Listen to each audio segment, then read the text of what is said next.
Got a lot of new stuff for you. Sometimes I apologize to our regular listeners. We have thousands of them out there that call the show regularly, and some more than that listen to the show but don't call. That's okay, whatever you're comfortable with. But no more exciting time than these days right here in the automobile industry, whether you're a manufacturer or a retailer. And I usually mention on the show that this team here, we're retailers. We have an automobile dealership in North Palm Beach, Florida.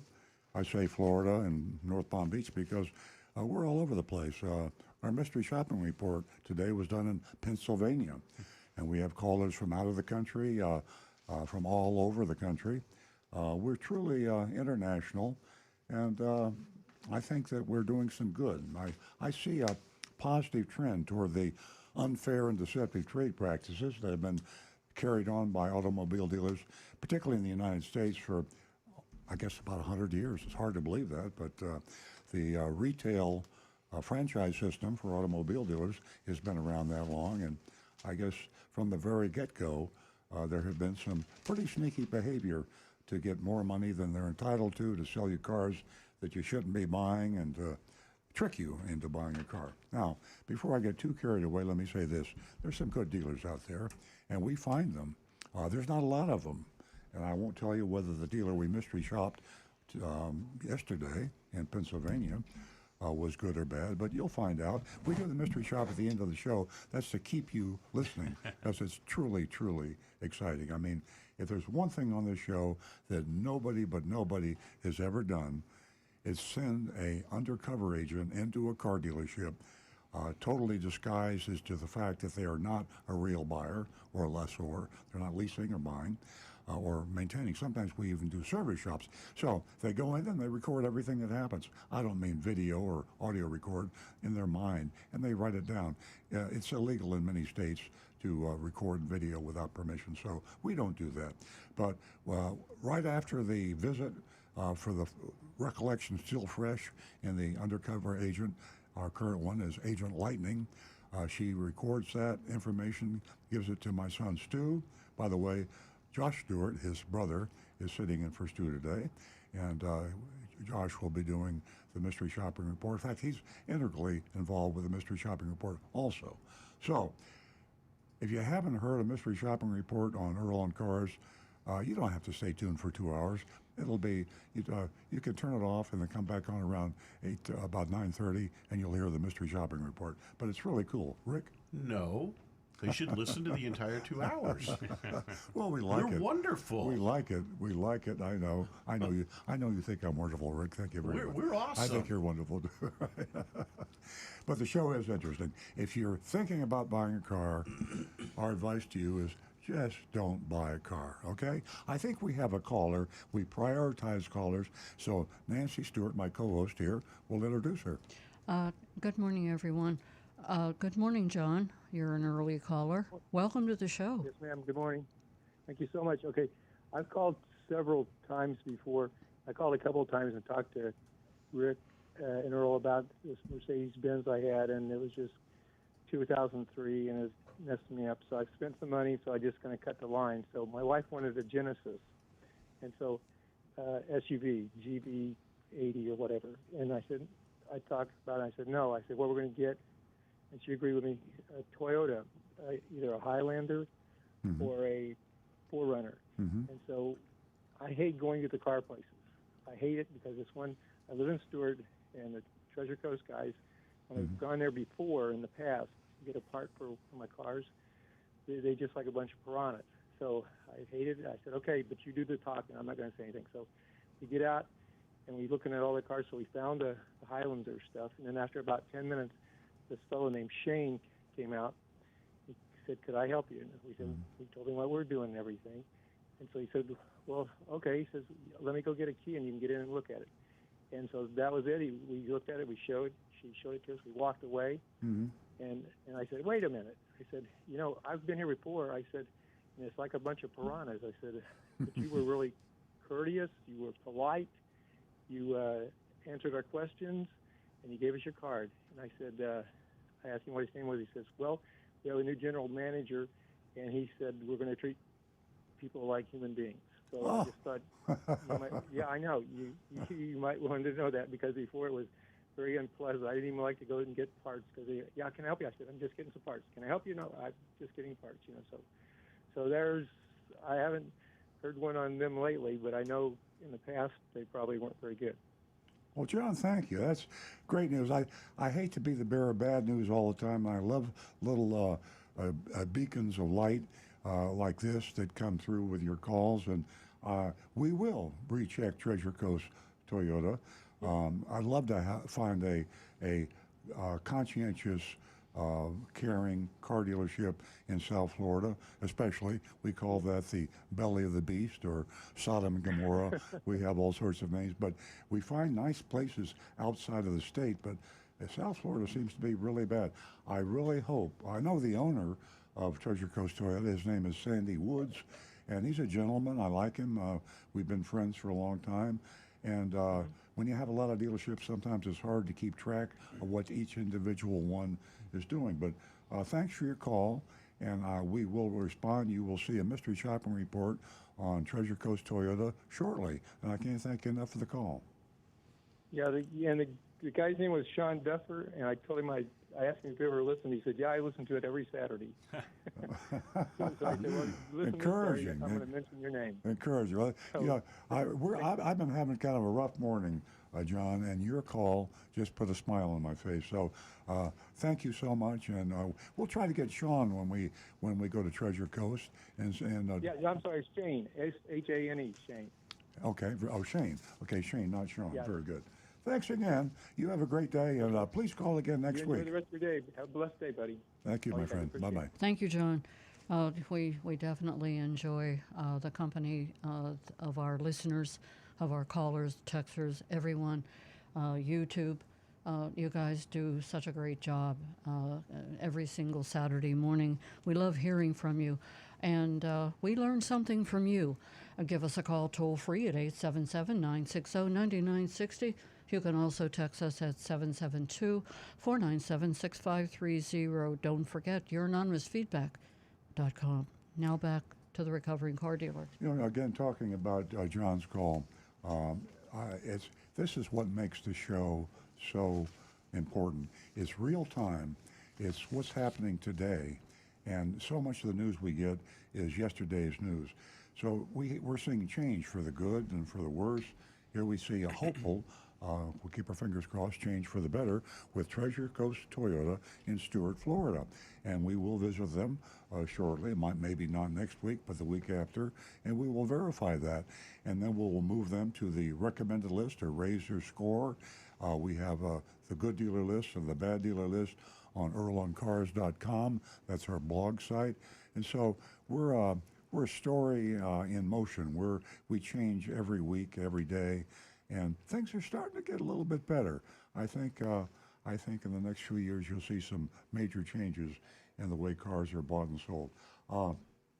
Before I get too much hung up on the sales, you heard Rick earlier. Rick Kearney is sitting next to me. He's a certified diagnostic master technician. Simply speaking, he just knows everything about cars. I know that's a slight overstatement. Nobody knows everything about anything, but if anybody knows everything, it's Rick. If you have a problem with your car, and I'm advising you today, we advise you today here at Earl on Cars, don't buy a car. Don't lease a car. Wait. Things are changing for the better. The car prices are at all-time highs. I'm not going to say they're going to go back to all-time lows, but they're coming down, and they will come down further. If you can possibly wait.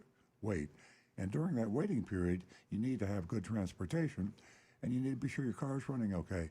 If you have a little symptom you're worried about, if you hear a little noise, you smell something funny, a little vibration in your car, a warning light came on, all these things, why be nervous about it? Why get stranded on the highway? Call Rick Kearney. You can call him here at 877-960-9960, 877-960-9960, or if you got a smartphone, go to YouTube, earloncars.com / I'm sorry. Yeah, no. Got it backwards.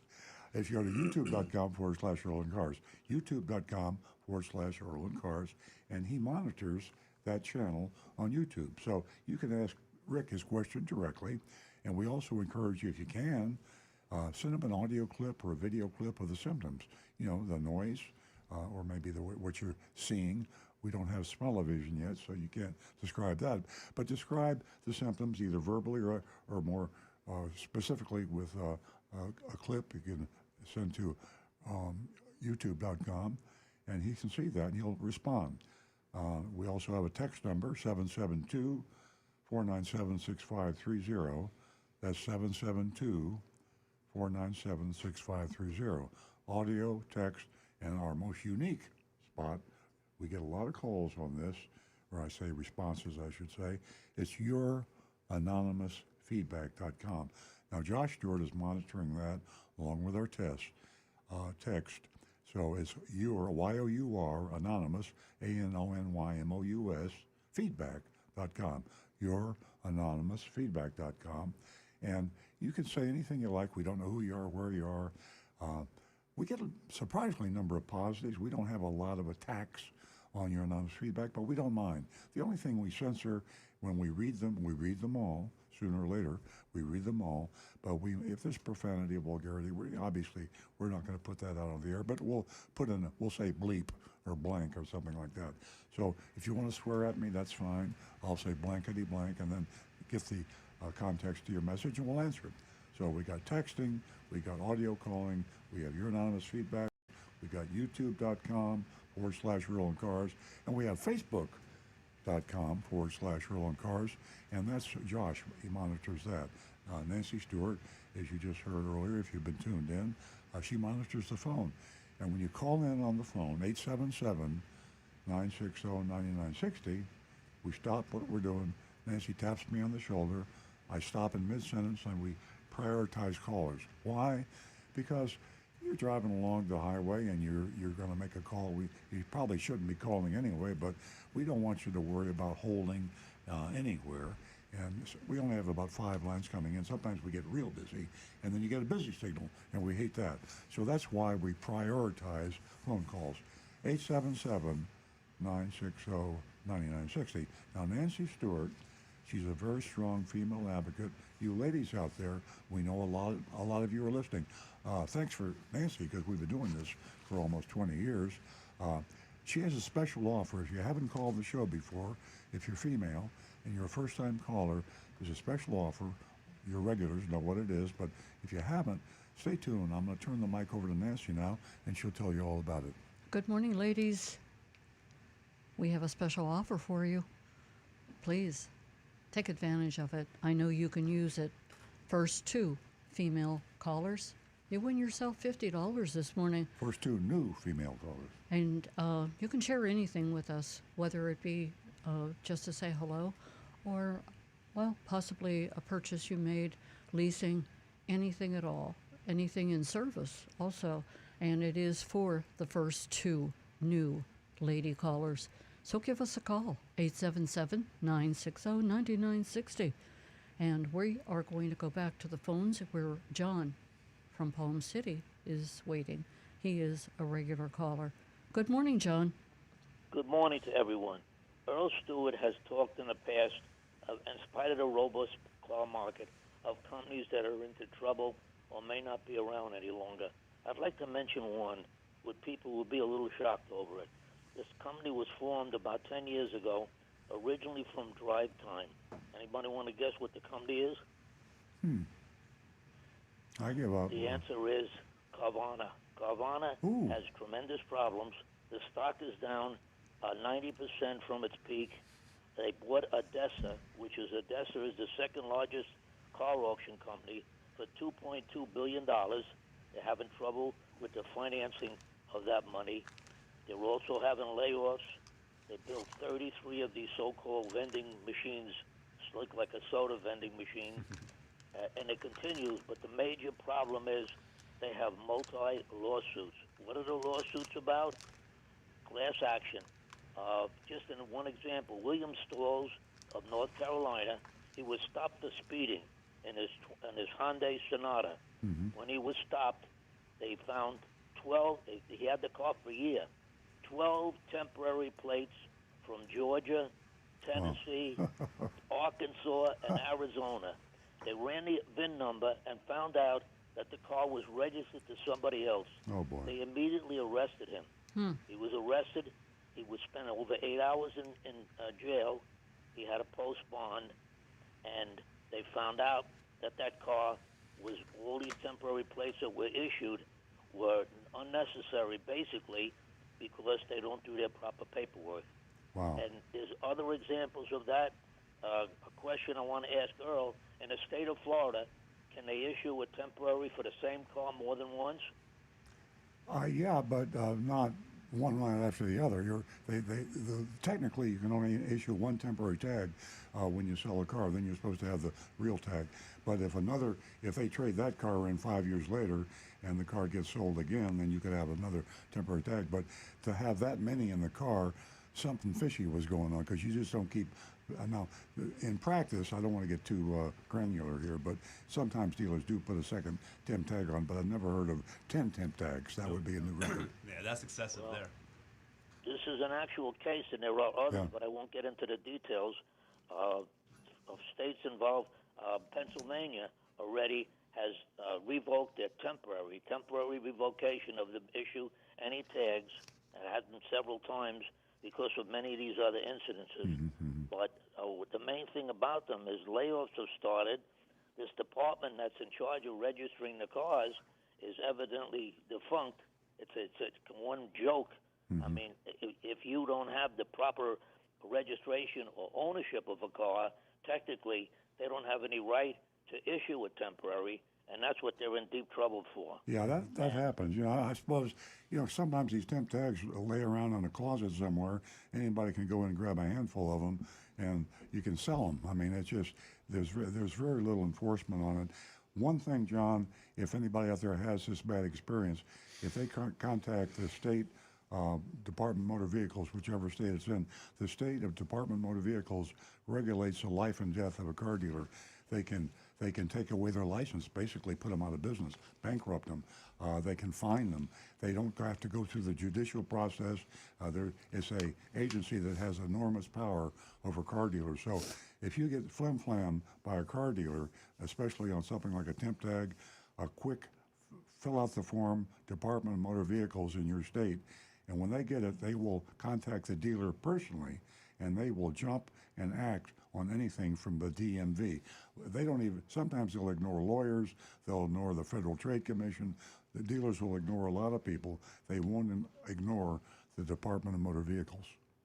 Well, the good news, I read some of the lawsuits, and it's nothing involved with Florida. Pennsylvania, Arizona, Nevada, these are big class action suits for the same type of reason that I gave about issuing temporary tags for a long, long time and not properly giving the people the proper registration for the cars. So I just want to mention that. People will be kind of shocked that it's a big outfit like Carvana. I think at one time they were the second or the third largest after AutoNation of the used car business. Very good.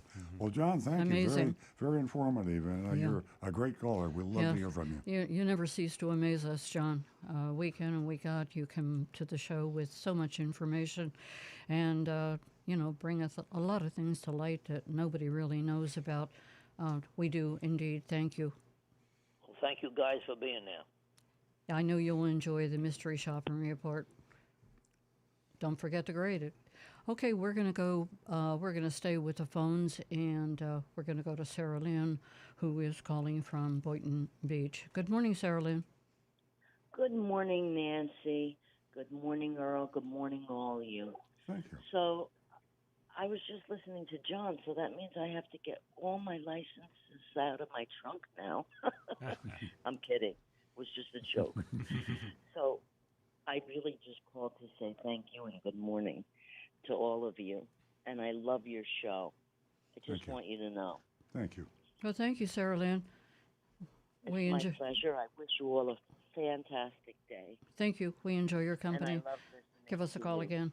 Our number here is 877-960-9960. Ladies, $50 for the first two new lady callers. And please don't forget your anonymous feedback, www.youranonymousfeedback.com. Now back to the recovering car dealer. I think let's get into some text or anonymous feedbacks, YouTubes, whatever we have. What do we have in the backlog? Yeah, sure. We have Anne Marie's text. She's always first on the docket. Greetings. Thursday morning, I was driving along North Lake heading to your dealership for the 6-month maintenance checkup on my Camry. Suddenly, a fire truck flew past me, and there were more vehicles with flashing lights coming up fast. When I got closer, I saw several fire trucks at your dealership. 1, what happened? 2, is everyone okay? 3, is this the first time anything like that has happened? Thanks. We did have a small fire in a vehicle that was put out quickly by a fire extinguisher, and everyone's okay. The only danger really was from the fire extinguishers. The chemicals they use to suppress a fire aren't good for people, so we had to clear out the service department for about 10-15 minutes. Well, see, I didn't even know about that. If Anne Marie hadn't told me, my sons didn't think it's significant enough to call me. Tell me more about the fire, Josh. I believe there was a fuel injector repair being done, and some really Mechanic was smoking while he was doing no, I don't believe that was the case. Only afterwards. the. I need some afterwards. details. I hate to call the fire department to find out, but what happened? The best I can guess is. Oh, you that, weren't there. No, it was about Rick the distance. knows nothing. No, the distance from you to me. That's where I was. It was my car. I was working on the car. Oh, now here we go. Rick's car caught on fire. This is good radio, ladies and gentlemen. And Rick says he wasn't smoking until later. I'm only kidding. Yeah, Rick doesn't afterwards, smoke. a little bit. But tell us the whole story. There was An an issue with the fuel line. I'm still not even. I have no real way to say what happened. Were you injured? Specifically? No injuries. Why just, don't you have any eyebrows? He's been plucking them. They kind of disappeared a little bit, just some of them. But basically, the engine was running on the car with the hose on the exhaust, and unfortunately, a fuel line split or leaked, and suddenly we had a nice whoomp, a big fireball. And unfortunately, the first fire extinguisher we grabbed, something was defective with that first fire extinguisher. Oh, we haven't had our fire extinguishers inspected like we should. Well, we have, but this one apparently something got missed on it. A rogue fire extinguisher. And so we suddenly wound up with 3 other fire extinguishers involved, and a massive cloud of yellow powder and smoke. And it seemed like it took something like 15 or 20 minutes, but I'm sure it was more like about less than a minute total. No one was injured? Nobody injured. And just how a bad lot was the of car damaged? The car was burned up pretty good. Burned up pretty good. Yeah. What did the customer say? The customer was surprisingly understanding, and obviously we're going to make them whole. Yes, absolutely. Yes. Okay, I mean, folks. it's one thing to this is live radio, folks. See, you can't get this anywhere, and so isn't it amazing? Caller calls in, saw fire trucks going to my dealership, and I didn't know anything about it. And the mechanic who was sitting to the right of me was working on the car that caught fire. Now you can't make this stuff up. And he said it was spontaneous combustion because it was just one of these things that nothing caused the flame. There was a fuel leak. Yeah. And unfortunately, now this is a good public safety announcement to anyone. Okay, that's what this is. This is a public safety announcement. Bear in mind, every one of us goes to the gas station. Well, you don't anymore. Let's keep this on the car. But I'll get there. But gasoline is an extremely dangerous chemical. I know. I also know. I have a degree in physics. Did you know that? And I know that you cannot ignite gasoline vapors without a spark or a flame. So it wasn't because the engine was hot. There was a spark or a flame, and we just don't know where that spark or flame came from, do we? Almost any electrical connector could have had a minor little spark. Okay. But gasoline vapors. How long have you been working on cars? Detonate very easily. For your dealership, 27 years now. Have you ever had a car catch on fire while you were working on it before? This is my third. Oh, third. Oh, I didn't know that. Was that in your resume when I hired you? Well, they So all all occurred the- at We your all heard dealership. here, Dad. Well, this is the first one I've heard. They all occurred at your I dealership. think we've devoted enough time to that. We So have thank- about several fires a Yeah. week that you don't know about.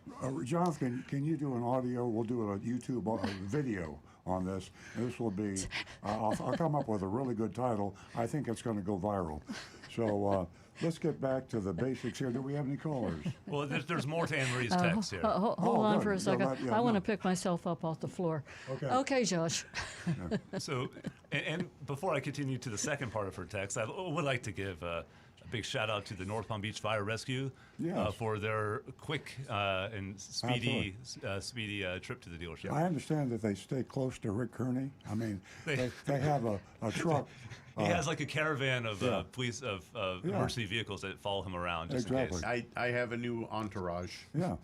Well, they do know Rick because Rick does classes for the. I'm not joking. Now this is talking cheek. He does classes for fire departments and police departments. This is true. On hybrid vehicles, so they all know him really well, and by knowing him really well, they know they keep a man in a truck close to Rick at all times. So, The second part of Anne Marie's text. Yes, yes. So moving on from that, she goes, P.S. I think a book based on the questions and comments generated by your radio show would be a great idea. It does sound like a good idea. wow, my third book. Because I've got. Well, I didn't even tell Josh this. Nancy knows. The final draft, the first draft of the book is ready, and I'm getting it today or yesterday. It might have come in already, and we'll be reviewing the book. So that is.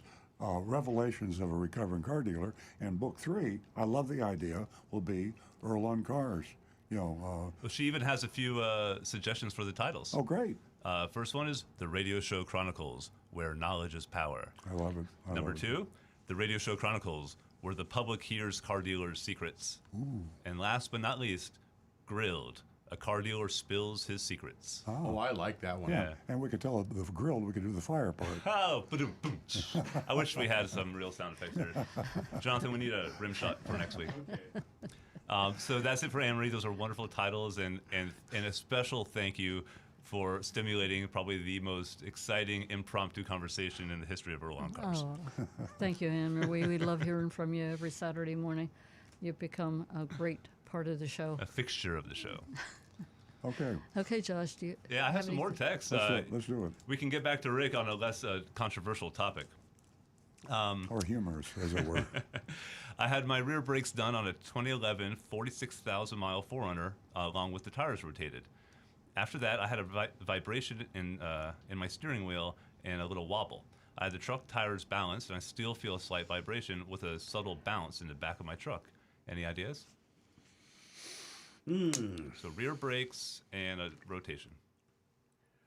Rear brakes and rotation. The rotation probably is what prompted by moving the tires up to the front. Those front tires might have been out of balance a little bit. And if they only balance just the front tires, that's going to correct that feeling up in the steering wheel and in the front end. If you're feeling it more in the seat, then maybe one of those back tires was improperly balanced or needs to be rebalanced. Or they might also want to check the road force of the tires to make sure that the tires got excessive road force, which is it's a measurement of the stiffness of the sidewall of the tire. Is that a good rule of thumb? If the vibrations in the steering wheel is more likely from up front, and if it's in the Yes. seat, it's in the back? Yes. That's cool. And I just also learned something too. pay attention to if you're feeling the vibration at highway speeds, say somewhere between 45 and 65, it's most likely a tire balance issue. But if you only feel the vibration when you're stepping on the brakes, obviously it's going to be more of a brake issue than tires. All right. Very good stuff. Well, let me ask you a question. I'm thinking about balancing. We can check alignment. Most service departments check alignment at no charge, and if you need alignment, they charge you for it. A balance. When you check the balance, is there a charge for that? Yeah, because normally to check a balance, you've got to remove the wheels from the vehicle, mount them on the machine, Yeah. and actually run the balancer. And at that point, it's only a few seconds longer to remove the old weights, Yeah. put on new weights to, So when you're to going get it in in for correct routine balance. maintenance, you don't say check my balance. You say I got a vibration, and then Right. we'll diagnose it as being a balance issue. Thank you. Okay. All right. Here's another text, and I'd like you to handle this one since you're our a statistician here. Ah. When you give a statistic like the average selling price of a new car, wouldn't it be more useful to the consumer if you gave the median selling price? Yeah, I would. It actually, and just, the average selling price can be distorted by extremely high prices or extremely low prices. The mean is the middle. So it's a little bit more information because you know that if you bought a car below the mean, then you're getting a better deal than the average, than most people. If it's above the mean. No, median. Median. Yes. Yeah, median. I'm sorry, median. And so, yeah, that's true. The guy sounds like a mathematician. Yeah, I figured that would tickle your mathematical brain there. Yes. All right, I can go back to Rick real quick because there's another technical question here, unless we have something.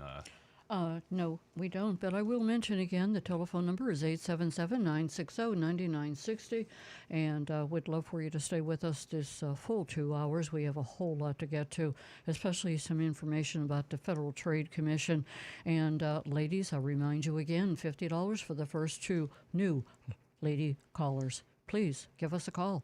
877-960-9960. And for you others, text us 772-497-6530. And of course, Rick is here taking the YouTubes. Okay, Josh. All right, this one's back to Rick. This texter owns a 2006 Toyota Tacoma Pre-Runner. The last 4 to 5 years, I've been hearing a clunking sound from the rear of the truck. This noise only happens when I stop at a red light or stop sign and then proceed across the street. The truck has been lubed, have had the rear end replaced, bearings greased, as well as the pinion rod. They also checked the brakes and the tires. Mechanic technicians are not sure what it is. They emphasize to me not to stop quickly. Whatever happens during the braking, something in that area rolls up and then releases to make that noise. Do you have an idea what this is? Yep. All right. Are you going to tell us? Yep. This is known as drive shaft windup. I know it sounds like an odd term, but basically you have a long shaft that goes from the transmission to the rear end, the drive shaft. It's a solid steel pipe with the U-joints at each end. Tacomas, for some reason, are incredibly susceptible to this, and even mine does it occasionally. Basically what we have found, and I found this by just playing with it in my own truck, when you're coming to a stop, the drive shaft is actually being turned by the rear end at this point. So the torsional forces are reversed of what normally it's feeling. When you get to a stop, that force is still slightly there in the drive shaft, and every so often, the AC compressor, which normally will turn off when you're decelerating because the computer will shut it off and on as it goes, may kick back on just at the moment that shaft is releasing that pressure, and you'll feel this thump because the engine has just increased its idle speed for the AC, as well as that shaft releasing that torsion pressure at the same time, and that's why you suddenly feel that little thunk as the gears in the rear end are now going from pushing in one direction to going to push in the other direction so that you can start driving forwards. Rick, that's very interesting.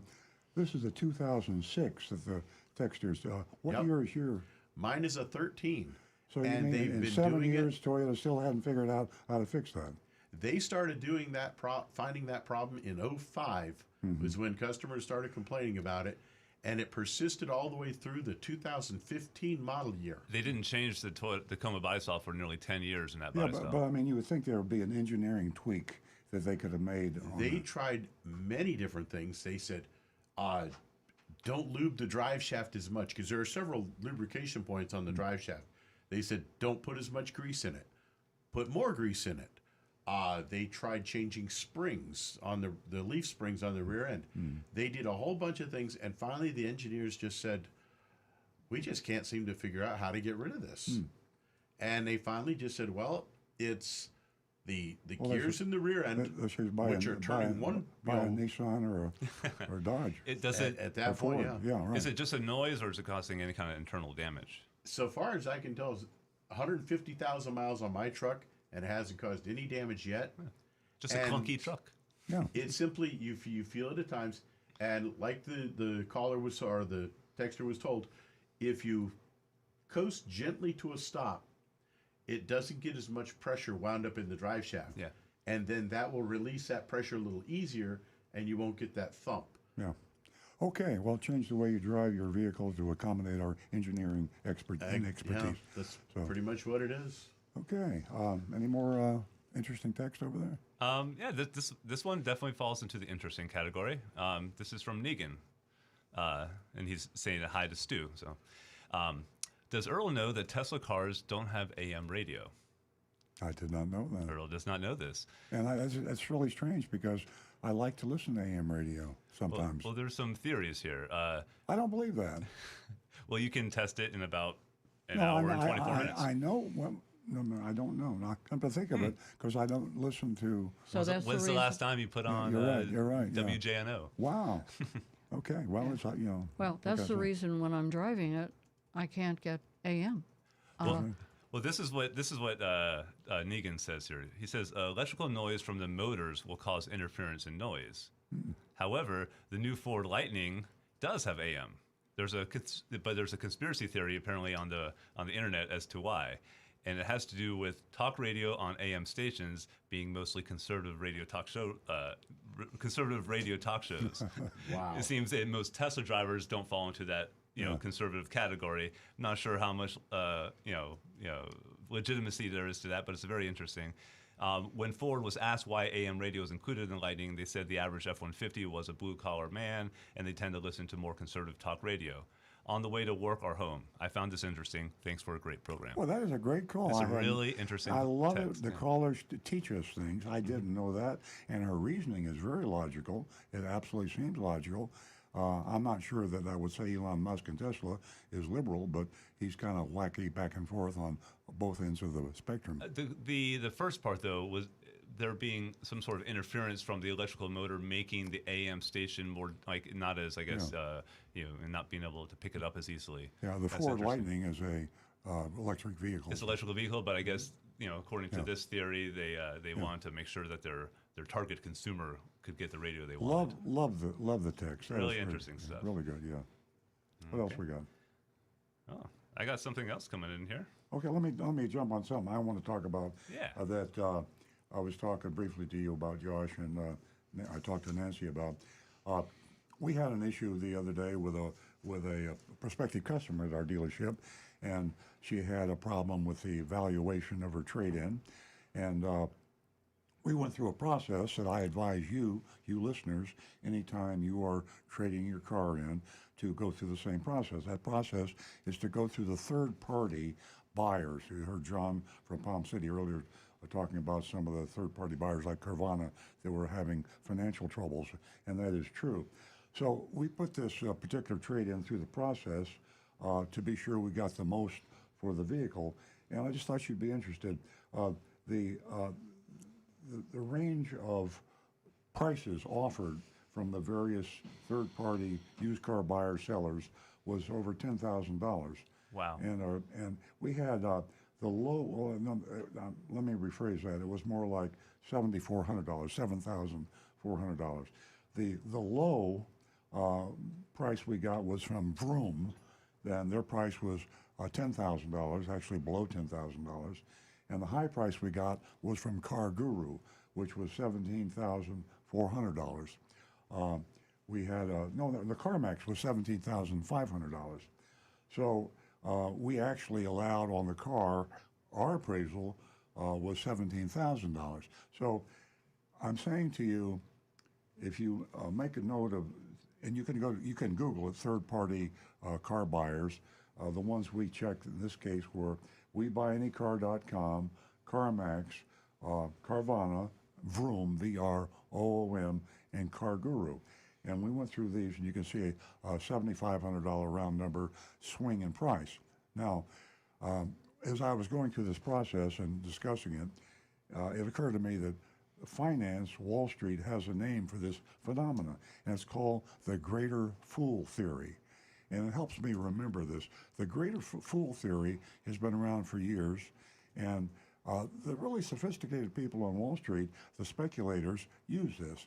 You realize if you're in the stock market, if you watch the financial news, you know about Bitcoin and you know about the currency, the cyber currency that's gone up and down and all over the place. Bitcoin varies $10,000 per share. It's way down now, it was way up. And sophisticated Wall Street people were actually buying it 15, 16, 17, and they were buying it under the greater fool theory. And the greater fool theory says, first of all, I know about the theory, but I know that what I'm doing may be foolish by definition, but somebody is even more foolish than I am. So that's what happens. So when we appraise a car, or your car dealer appraises a car, he's got to put a number on it that he really believes. So you might be right or wrong, but somebody else might be wrong in your favor. So the more people you check, the greater the fool you can find. And sooner or later, the market crashes. The nice thing about shopping your trade-in is you're not invested because you don't have to commit until you find the greater fool, and then you sell it to him. In this case, the greater fool was Car Guru.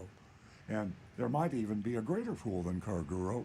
Car Guru might be able to go out and find another company that'll pay even more than that. So the message in simple terms to you folks that are looking to sell your off-lease car because you exercise your purchase option, or you have a trade-in and you want to be sure you get maximum value from your dealer, is go online and contact as many as you have time for.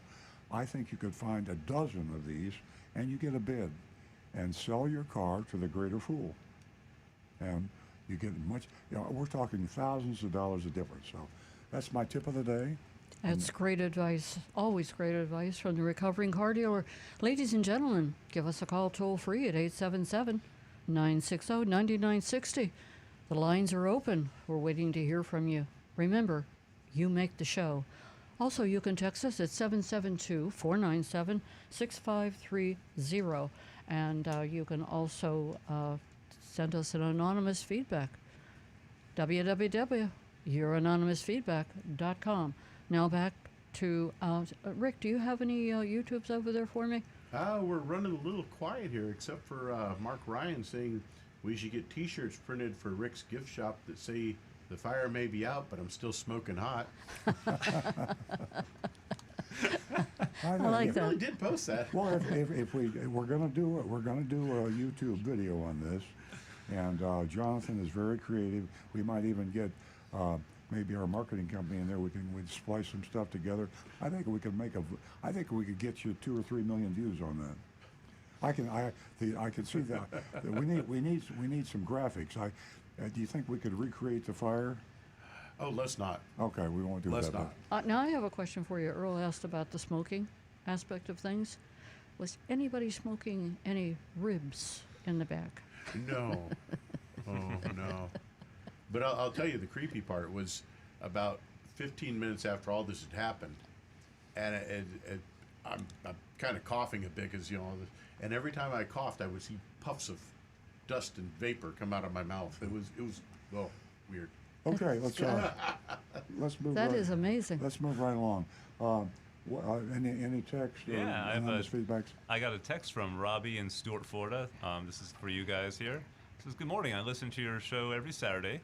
A couple weeks ago, before Father's Day, Earl said Nancy was making him a blueberry pie. Nancy then said, I'm even going to roll the dough with a rolling pin and make this pie from scratch. Earl, my wife, heard that, and I got a blueberry pie too. Aww. The only difference, I told my wife no rolling pins in case she gets mad at me. Well, I told Nancy the same thing, but she bought the rolling pin anyway. But you were a good boy that day, and you didn't get I smashed. can't find the rolling pin. Yeah, he's hit it But I bought far away. I bought a backup. Amazon. Have a few in the car just in There case. you go. Yeah, well, thanks, Robbie. That's a very, very sweet Yeah, text. thank you, Robbie. I'm glad you got that blueberry pie yourself. I got one from Regina in Coral Gables here, too. Hi, it's Regina from Coral Gables. My husband Richard and I regularly listen to your show. We have learned valuable information by listening each Saturday morning and appreciate each one of you. We're ready to purchase a Prime RAV4, and I want to purchase it from your dealership. Please direct us to someone out there. I'll text her off the air, and we'll be more than happy to take that. Just practice patience. Unfortunately, the RAV4 Prime is is incredibly in short supply, and it'll take some time, but yeah, we'll be happy to put you on the Yeah, list. and on that subject of all you listeners out there about thinking about buying a car, and as I said earlier in the show, don't buy a car, don't lease a car today. Wait a few months. By the way, the microchip shortage is abating, and they're actually the problem now is the manufacturers are unfortunately stockpiling, hoarding, as it were, microchips. There's more microchips than are needed, so we're evolving and now into stage 3 of the whole shortage problem. And if you can wait till the end of the year, I said this last year and I was wrong, but if you can wait till the end of the year, you'll get a much better price. So if you're thinking about buying a car and you have to buy a car, remember this. If you buy a car from dealer stock, there are very few there. The reason they even have a very few there is because they're charging huge prices, thousands and thousands of dollars over MSRP. So counterintuitively, it's absolutely wrong to buy from stock. You should order the car. In most cases, you have to order the car if you want what you want. If you buy from stock, you're going to get something you didn't want. Color, trim, options. If you order the car, you should get exactly what you want, but you're going to have to wait maybe 6 months or maybe 7 months. If you can wait, you should wait. Most cases, you can get the dealer to agree to sell you the car at the Costco agreed upon Costco membership price when it comes in, so you're not locked in. But at the very least, when you order the car, you're going to get a lower price than you would if you bought one from stock. Now, they won't tell you that when they're advertising and they're talking to you, but if you listen to our mystery shopping reports, when you buy a car from stock, you'll see an MSRP and maybe even no addendum sticker on the window of that car you're looking at. But the prices and the hidden accessories that are added after the fact, unneeded accessories, and the hidden fees, they pop up, and by the time you leave there, you're paying at least $3,000 or $4,000 over sticker. So do not buy a car unless you absolutely have to today. And folks, I want to remind everyone that Earl did write a blog on just that topic, and hanging on to your old car is just the best way to go right now, as he said, for a number of reasons. And also, the car that you do have and you can give up is worth it's worth a whole lot of money. So look into that aspect of it. Our number here is 877-960-9960, and you can of course text us at 772-497-6530. Back to. Actually, we're gonna go to the phones, and back to the phones, and we have a call from Charles, and he's calling us from North Palm Beach. Good morning, Charles. Good morning, Nancy. Quick question. My wife and I own two Volvos, a 2009 XC70 and a 2012 XC60. And I can't understand what is going on. Sometimes, very, very infrequently, when I either start up the car or after I'm leaving from a red light or stop sign or whatever, there's a misfiring, a bucking or whatever. So I quickly turn off the engine. And my question for Rick is, what's the cause? Does this cause damage? And is this unique to Volvos? They're the two engines. One's, I think, a 5-cylinder on the 70, and the 60, I believe, is a 6-cylinder. Unfortunately, I don't have a huge amount of experience with Volvo. I'm primarily invested in the Japanese end of the cars. A misfire on acceleration, I'd definitely be concerned about that, because anytime you get a misfire, it can start getting a lot of extra fuel in the cylinder. That can cause pre-ignition, cause damage in the engine. So I would definitely get that checked out. First thing I'd be looking at is, when's the last time you had the spark plugs and the spark plug wires replaced? Volvo says that they should be done, I think, at about 70,000 miles. So we're getting up there. So maybe that would help. And Charles, I just Googled this. I went on Google, and first Google that popped up was Volvo 2.5 cylinder misfire solved case study. There's a YouTube on that. locate faulty coil pack, sudden engine hesitation, Volvo. These are all YouTubes. Volvo S40 misfire. So there are apparently a lot of other people are having the same problem. And I put in misfire on 2006 Volvo, and there's a whole wealth of diagnostic information on there. I'll check it out. Okay. Well, thanks for Thank the call. How do you like? You've called before. You've owned Volvos for a while. Is that correct? My wife and I were both pretty tall, and unfortunately, Japanese cars don't seem to be dealing with Northern European stature. Yeah, That's one thing for sure. At one time, Volvo had the reputation for being about the safest car on the road. Is that still the case? You would know better than I. I don't know. I fortunately haven't cracked up either car. That's good. It was good news. Well, thanks very much for calling, Charles. Yeah. Okay, thanks. We love hearing from you, Charles. Our number here is 877-960-9960. You can also text us at 772-497-6530. I mentioned the mystery shopping report earlier, and it is definitely spectacular from from anyone that can't do the job week in and week out. The spectacular Agent Lightning, and she went out to Irwin, Pennsylvania. So you want to stay tuned for that. Again, our number is 877-960-9960. Now back to Josh. We have an anonymous feedback here, sort of on the same topic you mentioned about ordering a vehicle instead of taking out dealer stock. It says, on last week's show, you explained to avoid having your ordered car sold to another customer, you'll need to get the VIN number assigned to your car. Yes. This anonymous feedback asks, can you provide some additional details as to when the VIN number is assigned? Is it sent to the dealer when the car is built or shipped? What is the time frame for that VIN number assignment to the dealer as part of the ordering process? And what would I need to say in order to get that VIN assigned to my order? I can answer from a Toyota perspective. I'm sure most of the manufacturers work in a similar way. Early on in a vehicle's life, before it's actually built, Toyota issues an interim VIN, which is not going to be really much use to you. The real VIN is made when the vehicle is actually built at the factory. Typically, that occurs about 6 to 8, 10 weeks before it gets shipped to the dealership. So Probably right after it comes off the assembly line. Right off the assembly line. But it still has a lot of transportation and stuff before it gets to the distributor and then to the dealership. So we get our VINs about 6 weeks before the car gets here. Sometimes it's a little bit shorter, depends on where the vehicle is being built. You know, if a car is being built in Japan, we get the VIN a lot earlier than if it's being built in Georgetown, Kentucky, because it takes a lot longer to get from Japan to Florida than it does from Kentucky to Florida. And you really probably should call the dealer. Unfortunately, a lot of dealers aren't good about contacting the customers. Most dealers have a huge backlog of ordered cars, and there's a lot of information that comes in all the time on all these cars, and you have hundreds and hundreds of customers. So you should be the squeaky wheel. You should call the dealer periodically. If they told you the car will be here in 4 months, I'd start calling them in 3 months, and I'd say, have you got the VIN yet? Have you got the serial number, the vehicle identification number?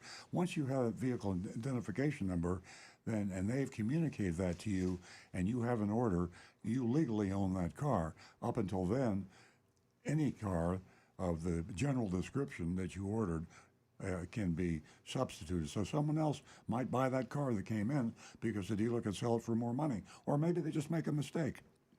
So there you go. So yeah, it might take depending on the model. If it's going to take 6 to 8 months to get, you might not get a VIN for several months after your order. But typically, a dealer gets that VIN anywhere between 4 to 8 weeks before your car arrives. Very good. So very good question, especially in today's market. Okay, great. We're really moving along here with a whole lot of information. And Mary is on the line from LaBelle, and she has called before. We always love hearing from Mary. Good morning, Mary. Good morning, Nancy and crew. Hope all is well.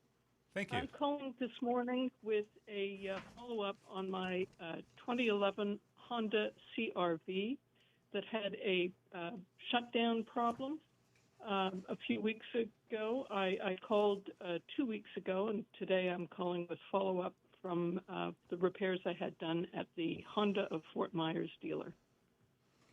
I took it in and gave a statement to the service advisor of the car shutting down while cruising, not accelerating, not braking, and the fact that it had happened 2 different occasions while traveling at slow speed, and both times with the steering wheel turning into a roundabout or turning into a parking space. And the advisor took my information and parked the car, went into the customer service waiting area. He came, first I was approached by a female salesperson who wanted to know whether or not I would like to trade in my car. This was before I had any feedback from the mechanic, and would be interested in a used CRV or a new CRV. I declined.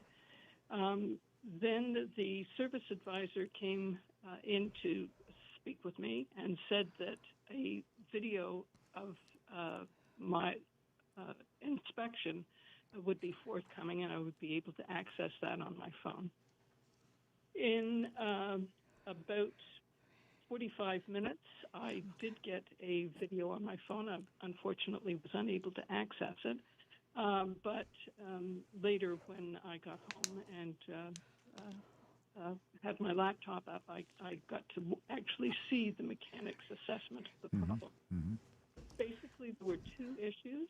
The first was the air cleaner lid was not fitted correctly. And he found dirt and debris in the MAF sensor and the throttle body. So that was cleaned and reset. The filter was replaced. And he also recommended a new set of plugs, which I also had done.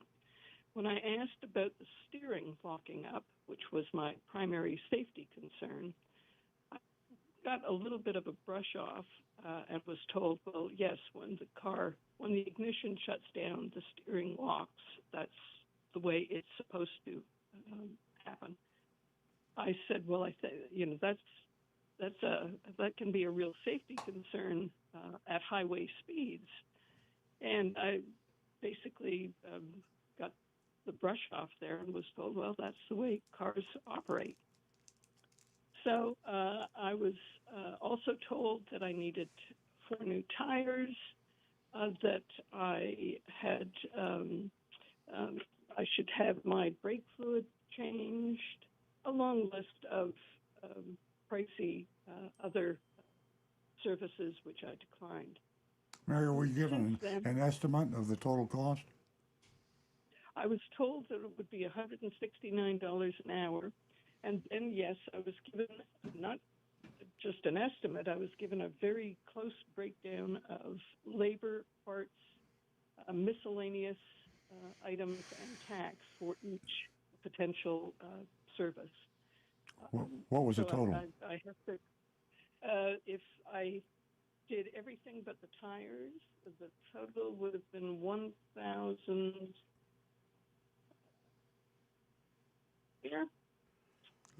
Mary,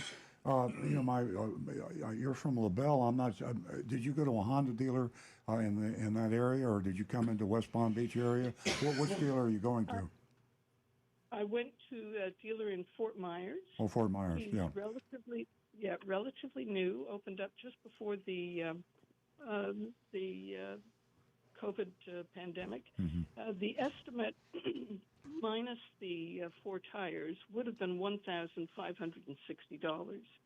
Sure, Rick will have an idea on the diagnosis, but in spite of what Rick says, anytime you're spending over $1,000 on a car, particularly an older car, 2011, you should get a second opinion, and so you need to go to either an independent service department mechanic that you can trust, or to another Honda dealer. But Rick, what do you think about the diagnosis? My first question, Mary, Does your car use a normal key, or do you have a push button start? Normal key. Okay, go somewhere else. Do not go back there. Ah, A car with a normal key type system, unless you turn that key all the way back to the lock position, the steering wheel should not lock up. You know, thank you for that. Because so they told you wrong there.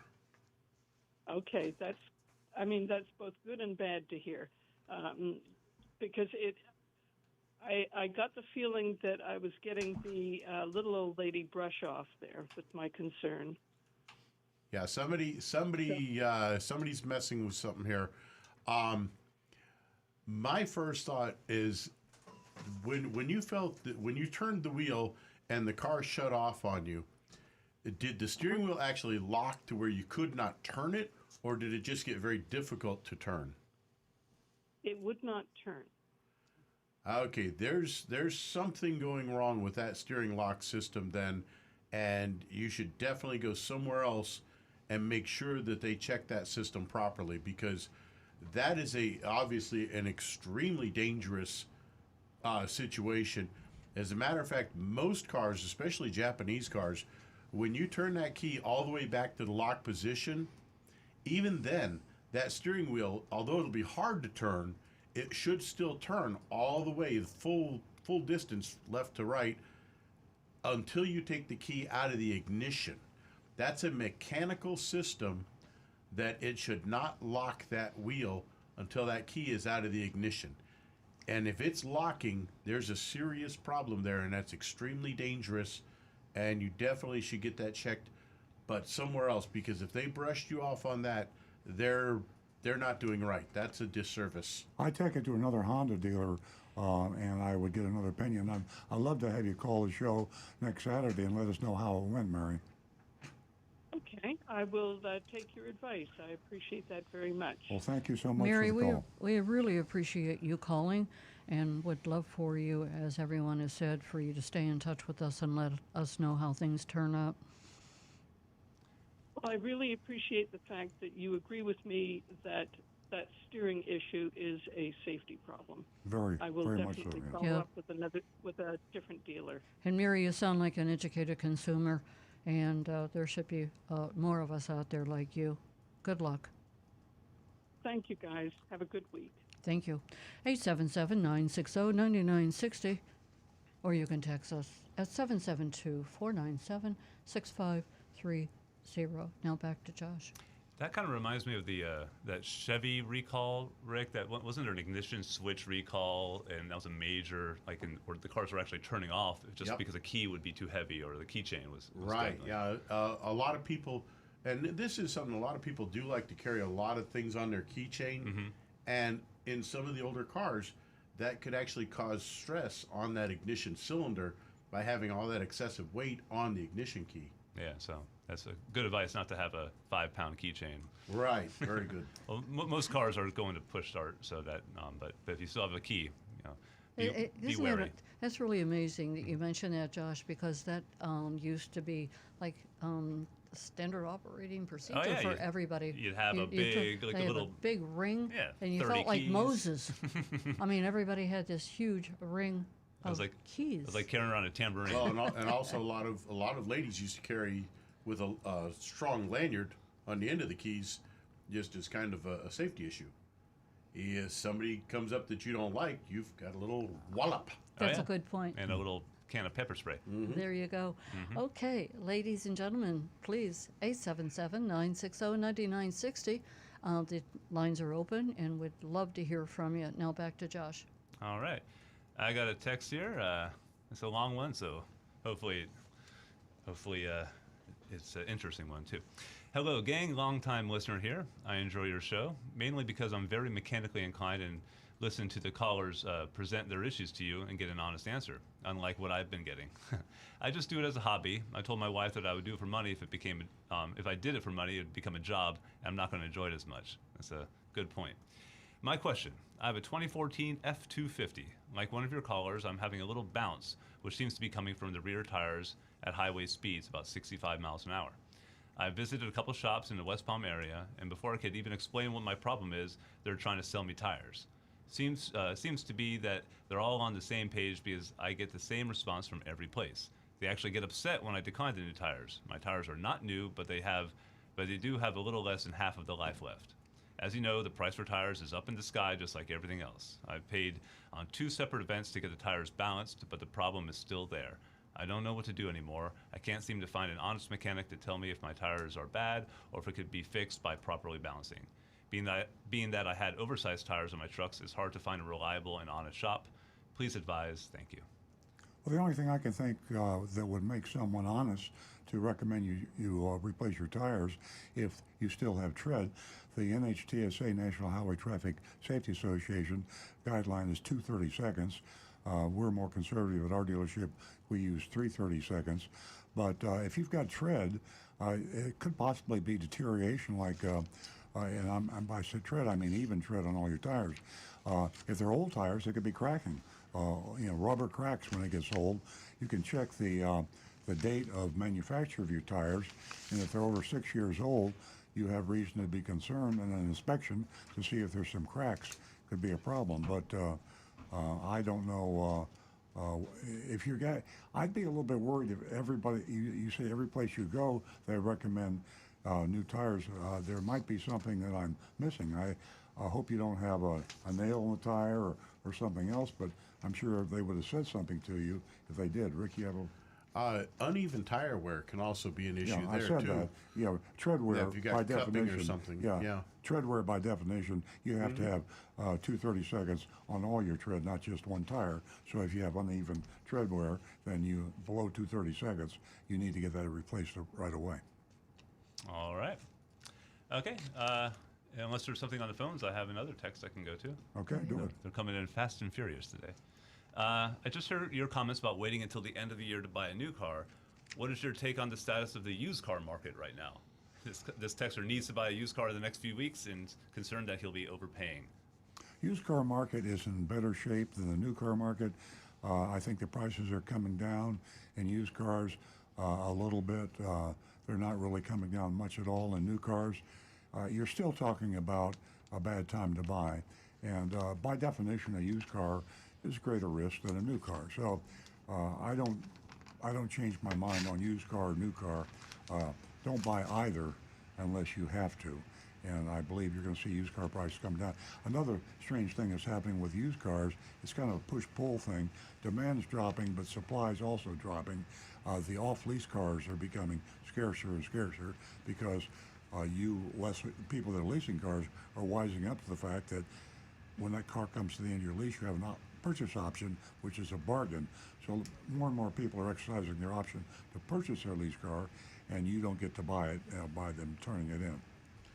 Also, it's becoming much more important to have the car that you're looking at inspected by a mechanic very well by someone you trust, because a lot of cars that have problems are still winding up on the lots, even with those problems, because people still want the lots still want to make those money. Yeah, dealers are desperate for inventory. They may be a little less discriminating about what they keep and what they use to wholesale. They might be selling. That's a good point. And also the fact that our advice on this show is don't buy a car unless you have to. And when you have to, that means there's something wrong with your car. That means you're trading it in to a dealer, and the dealer's going to sell it again. So we have a greater supply of high mileage cars with problems, and we have dealers that are more desperate to sell those same cars. So it's really Would you say though, risk. if you're shrewd enough and you have a nice trade-in, that minimizes the danger, because if you shop your trade-in and get top dollar for it, as long as you don't get too, as long as you get a fair price on the new car. Absolutely. I actually saw an ad for a 1994 Geo Metro, $9,000. There must have been a nice suit in the back seat. And Well, if it still runs decent, those things got 50 miles a gallon back in the 90s, but still. yeah. I remember during one of the gas spikes in the mid-2000s, Geo Metros were doing big money because they got such great gas mileage, probably in the 30s even back then. Oh. Yeah, very... Folks are going to hear it all, hear a lot of information. Remember, you've got the power of the internet. It is just an amazing time. You got a lot of options in these volatile times that we're living through. And if you didn't pick up the Consumer Report, you should, because it does have some pretty important advice on car buying, and it talks about 7 essential questions that every single car buyer should ask, because it's a minefield out there, and you got to dot the I's and cross the T's. 877-960-9960, or you can text us at 772-497-6530. What do we have, guys? I have Josh? another anonymous feedback here. Hi, everyone. Hope you all are well. Is the Toyota lifetime battery available for the hybrid 12-volt battery, or is it just available for gasoline/diesel engines? As far as I know, there's no hybrid lifetime warranty. There's going to be some lifetime regular car batteries. Is that correct, Rick? Actually, I believe what they're asking is the 12-volt battery. That hybrid cars all do have a 12-volt battery as well. And yes, you can get the Toyota lifetime warranty 12-volt battery for a hybrid. Now, There you go. what does lifetime warranty mean? Good question. Basically, it extends the length of the 100% warranty on the battery, and for as long as you own that particular car, there will always be some value left in that battery that they will prorate. Even if it's only 25 cents. Right. But it'll last you'll a get lifetime. something So back out of it. that's really, I'm surprised at Toyota advertising lifetime warranty. Yeah. I know a lot of car dealers that advertise lifetime warranties, which is all BS. So, a warranty is a very specific thing with exclusions and inclusions and what it covers and what it doesn't cover and how long. But when you say to somebody, here's a lifetime warranty on your battery, what does that mean to the average person? You know what it really means? What? It's making that consumer a captive audience to that particular place. Yeah. So it's also being fooled into thinking that if I buy that lifetime Toyota battery warranty, if anything happens to my battery, as long as I live, they're going to give me another battery. And that ain't true. So anytime you see a superlative advertisement or billing for any product, don't believe it. If it's too good to be true, it's not true. The old saying, there's no such thing as a real lifetime warranty on anything. But as long as they keep you coming back to their shop, Yeah, well, that's they can keep selling you more work. ulterior motive, and you're exactly right. I wonder what kind of premium they pay for that lifetime battery, I'm surprised that Toyota or anybody gets away with it. I mean, we don't have enforcement of regulations. Clearly, it's a deception to the consumer. If I say I'm going to sell you this Toyota with this lifetime warranty on the 12-volt hybrid battery, and that 12-volt hybrid battery has a lifetime warranty, that is deceptive. That is deceptive to the consumer. Yep. And I'm surprised that Toyota does that. I'm a Toyota dealer.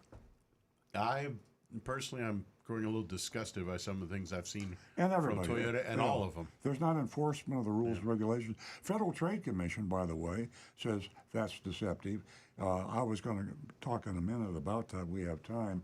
Front page of the Automotive News today. Federal Trade Commission rules on dealer F&I practices debated.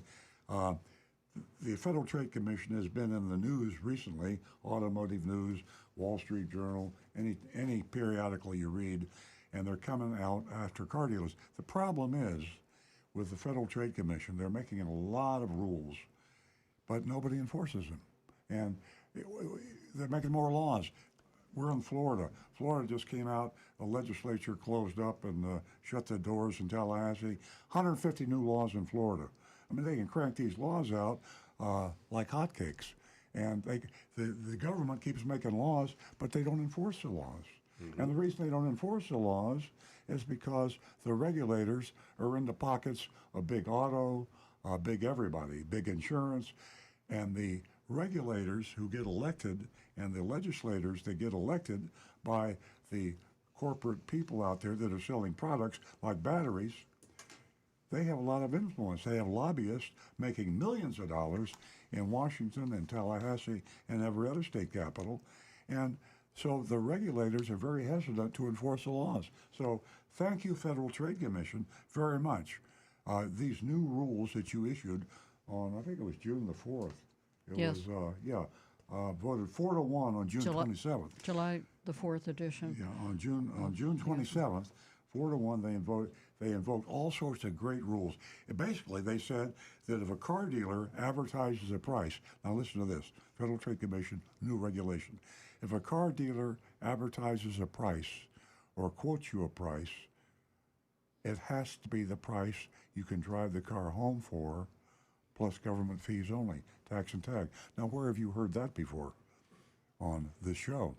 We've been arguing that for a long time. Now, the Federal Trade Commission has made it federal law. But it's not going to happen unless somebody like Ashley Moody, the Attorney General for Florida, or Governor Ron DeSantis, the Governor of Florida, or the Governor or Attorney General of any state enforces the laws. You've got the laws on the books, the state laws, the federal laws, enforce them. If you're wondering where the crimes are, go online, look at any advertisement of any car dealership anywhere, and I promise you, in my open letter to Governor Ron DeSantis, I said, Governor DeSantis, go to any advertisement for any car dealership, and you will find federal law and Florida law being broken. Call Ashley Moody and ask her to enforce the law, fine them, threaten them, whatever you can do. It's on the books. So you have the statute.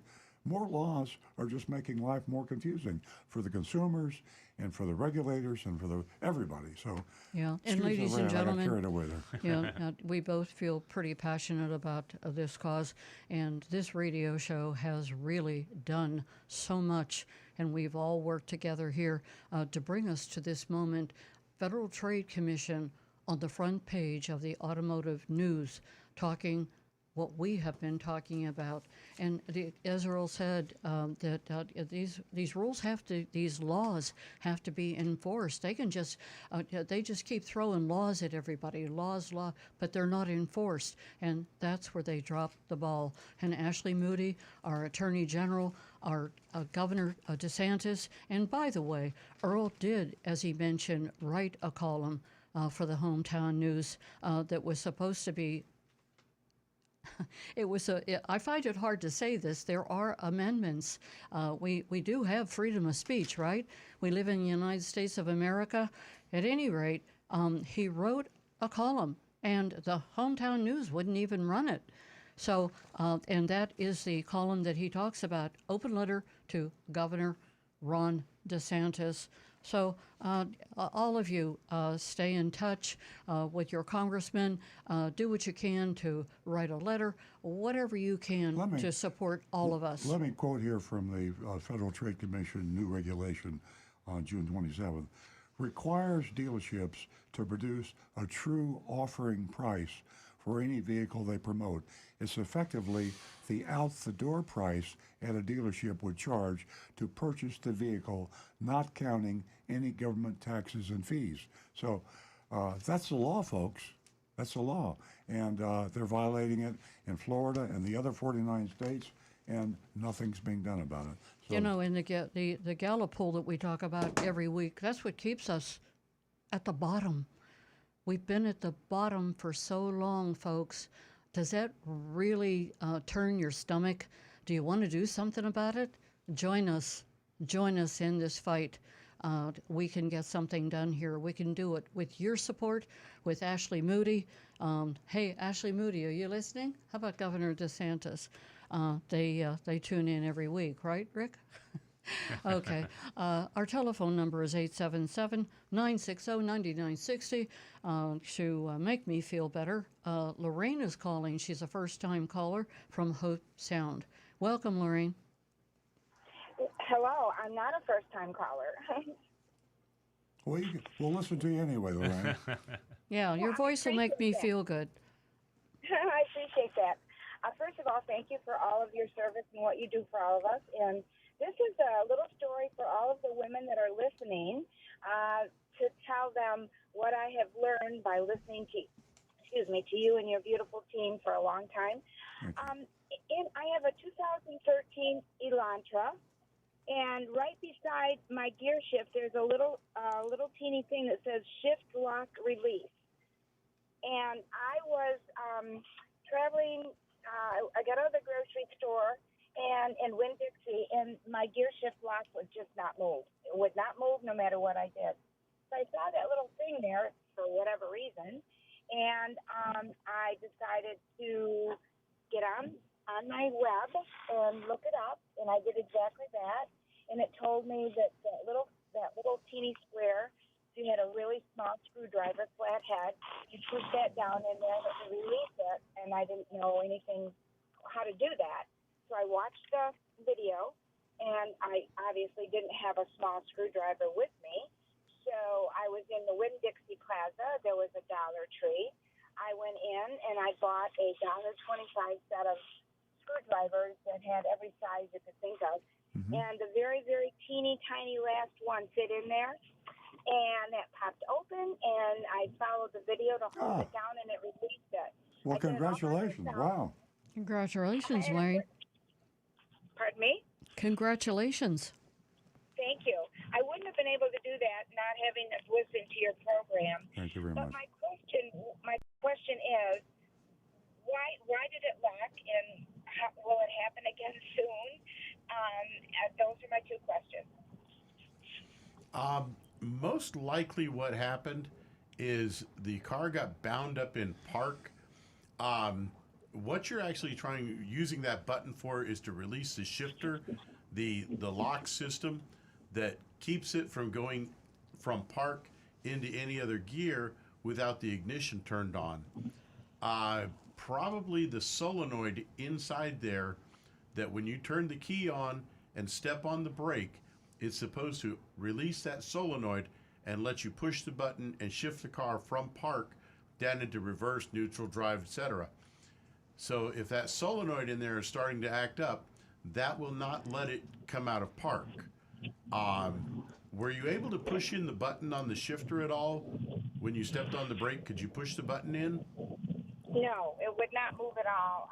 I tried to do as much as I could by the video, and I did have to use a little teeny screwdriver, and I did do it. It said, and it did release it. I guess my whole question is that I'm going to keep the screwdrivers with me, but I don't know what caused it, and I want to.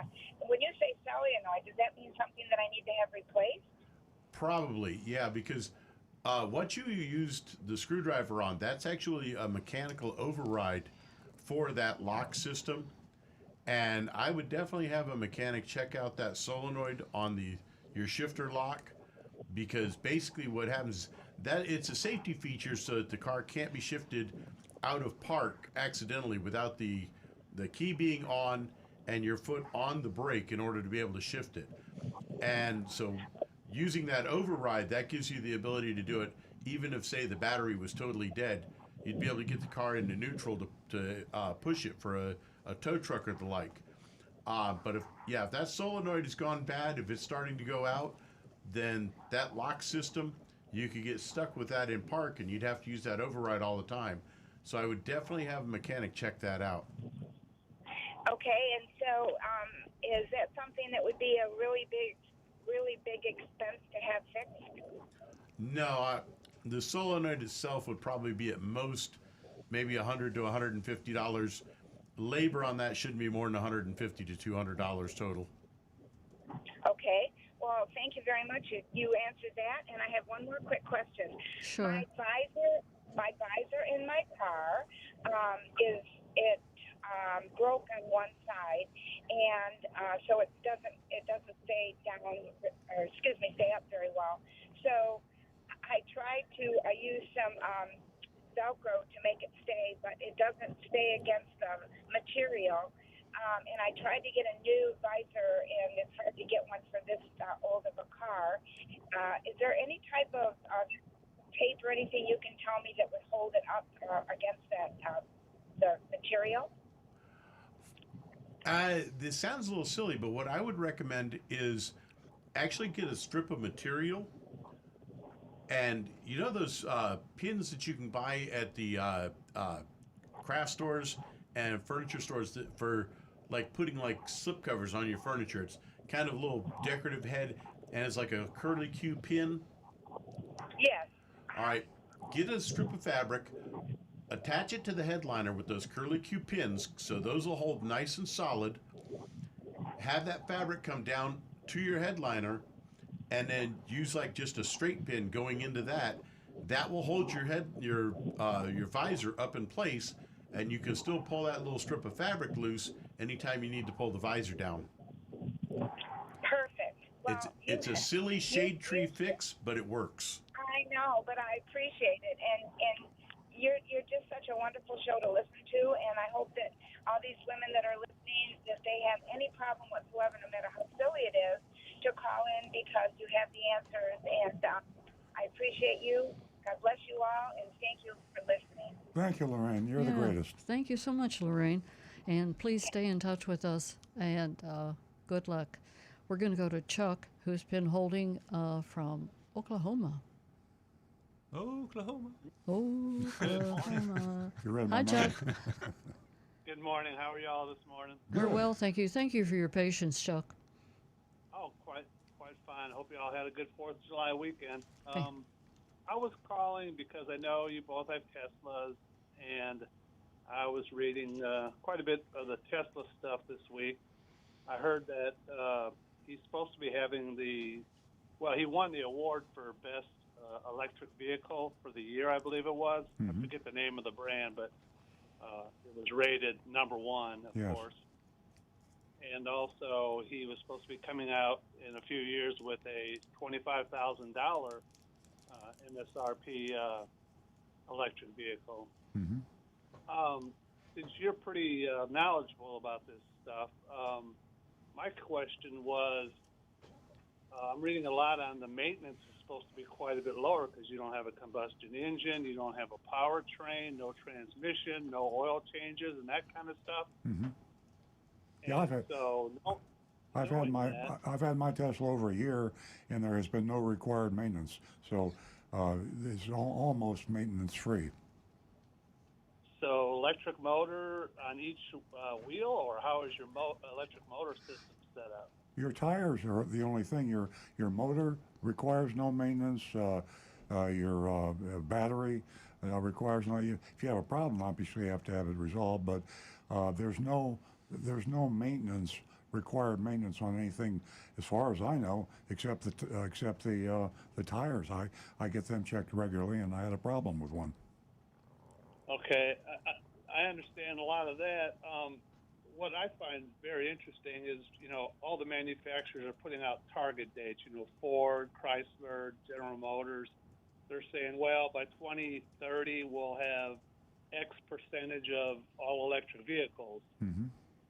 I'm wondering, like, it's 2022 now. Say we hit 2030 or even 2040, what will all these parts distributors, everybody that works on engines and transmissions, are they retraining all these mechanics to move more into the electric vehicle maintenance work and knowledge as opposed to your average guy that just changes your oil and redoes your transmission and your combustion engine? No spark plugs anymore. So it's going to be a revolution. The same thing happened to the buggy whip manufacturers a long time ago. So everybody has to be retrained. California, I can't remember the exact time, but it's less than 10 years. Less than 10 years from now, I believe, California will not allow any cars except full electric. So they're really getting serious about it. And California always moves first, and then it follows to the rest of the country. So this isn't a joke. This is happening. Everybody's getting real serious about it. And if you only know if you're a technician only knowing how to work on internal combustion engine, you're going to be out of work pretty quick. Well, that's the thing. It's going to be retraining the entire industry so that, you don't have a backlash of people complaining that, well, we're out of a job, blah, blah, blah. You know what I'm saying? Well, you do what Rick Kearney, also known as Fireball Kearney, Rick Kearney sitting here, he's been doing this for 27 years, and he's gone from the buggy whip of 27 years ago to high-tech electric vehicles today. So the smart technician that started out with combustion engines is staying up on the electric, the hybrid, even the hydrogen powered. You have to stay up on it. Rick's online educating himself every day almost, and sometimes he goes away to school. So the word to the wise, if you're a combustion engine technician today, start taking those online courses and be ready, because the revolution will be here very soon. Is Toyota going all electric, in 10, 20 years, or what's their plan? They're hedging their bets with hybrids, and Toyota actually is looking at it less urgently than a lot of the other manufacturers. I think they've seen the light, and I think Toyota has decided all electric is the way to go. But they are so far ahead on hybrids than anybody else. That is the transition vehicle. The hybrid will be the transition vehicle. So they'll be fine, and they won't come out with all electric until later than some of the other manufacturers. But when they do, they'll be right in the ball game with everybody else. Rick? Do you think hydrogen will play a role anywhere in this? It'll play a role, but it's going to be a minor role. I mean, you can talk about hydrogen fuel cells. Are the infrastructure is the killer there. You have to have hydrogen stations all over the world, and no one's building them. Right now, we're worried about charging stations, and people are building those. So if you can't get the hydrogen in your car, and you can't plug it in somewhere, then you're going to go to all electric. Well, what will the gasoline station owners do? Will they transition to have both gas, if you still gas, and plug-ins? You pull in, you either get gas or electric when you go into a gas station. Wouldn't that make sense? Absolutely. Huawei is going. They have the chargers for Teslas, and the smarter gas stations are going to be making the change. The good news is they got great locations. They got very high visibility. That's because. And don't they make most of their money from their convenience stores, anyways? Yeah, it's not on sure. the gas itself. So Very true. So they're going to be okay, and the rest of them will just have to get out of the business. But it's a good thing. It's a good change for everybody. It's not a bad change. Rick? Quick bit here from our buddy Donovan. He says the battery on the electric cars does require some maintenance, and you do have a coolant change at 200,000 miles. And for the caller, get ready for that. Yeah, for the caller, hundreds of thousands of people are going to lose their jobs at the lower end of industry because EVs use less parts and have far less maintenance. But okay, we have a caller on thousands of people will be hired in the battery construction. Yeah. Okay. Thank you very side much. of it. So sorry to cut you off there. Absolutely. Well, that's my main thing. I'm 64, but I didn't envision owning it, but I pretty much am sure that I will own an EV here before long. Well, yeah, and you're looking at the future, which is smart. I'm 81, and Nancy's 80, and we're betting on not just all electric. We're betting on full autonomous, because we know that. I said this last week on the air, I'm going to have my Florida driver's license renewed in December of 2022. I'm not sure how I'm going to feel, how my ears, my eyes, and my body is going to be at that time. I would like to be able to summon my Tesla to come up to the front door, get in it, and say, take me to Publix, and it takes me there. Yeah. I have full autonomous on my Tesla, and I'm just waiting for the software to be cut over when my score gets high enough. And even then, when it cuts over, it won't be fully legal. But again, I'm saying a prayer every night that by December 2022, it will be legal, and I'm going to have my Freedom Machine, my car. I don't know what I would do, and Nancy doesn't know what she would do without her automobile. A lot of people our age are thinking about that. You should start thinking about it. You're a kid at 60, but you know how important your car is to you. Think about it. Fully autonomous car. You can be 110 years old and say, take me to the nursing home, whatever you want to say. Well, I tell you what shocked me the most when I was watching the show on the electric vehicles was they showed a parking lot. For instance, somebody going to a major city to work their job, they're all driving their cars. They don't even want a carpool. While they have the contraflow lanes. I lived in Houston for 20 years. They kept building the highways bigger and bigger, but still there was too many cars coming into the city. They showed a parking lot at a business filled with thousands of cars, and they said, the people drive their cars to work, takes them maybe 20, 30 minutes, an hour, whatever, but then their car sits there 96% of the time. Yeah. Right? Yeah. So the question is, why do you want millions of cars sitting all day long doing nothing when all you did was get from A to B? Exactly, and that takes you you go all electric, then you go to all electric autonomous, and then you go to all electric autonomous ride sharing. I mean, why own a car? You know, I mean, you walk out to your front door, you hit your app on your Apple Watch, and a car pulls up. You get in the back seat, and they've got those in San Francisco right now. You in San Francisco, you have to go on the waiting list to do it because they can't build them fast enough. But you go to San Francisco and you hit your Apple Watch app, and a car pulls up. You get in the back seat. You say, "Take me to Taco Bell," and there you are. So the future is here, and just a question of it spreading to Florida and all 50 states, and it's exciting. What a very exciting time that we're alive. Well, you know, we would go to New York City. Of course, I have friends that moved to New York City, and they said, "Nope, sold my car. Don't need a car. Don't have no use for a car." Yeah, Uber.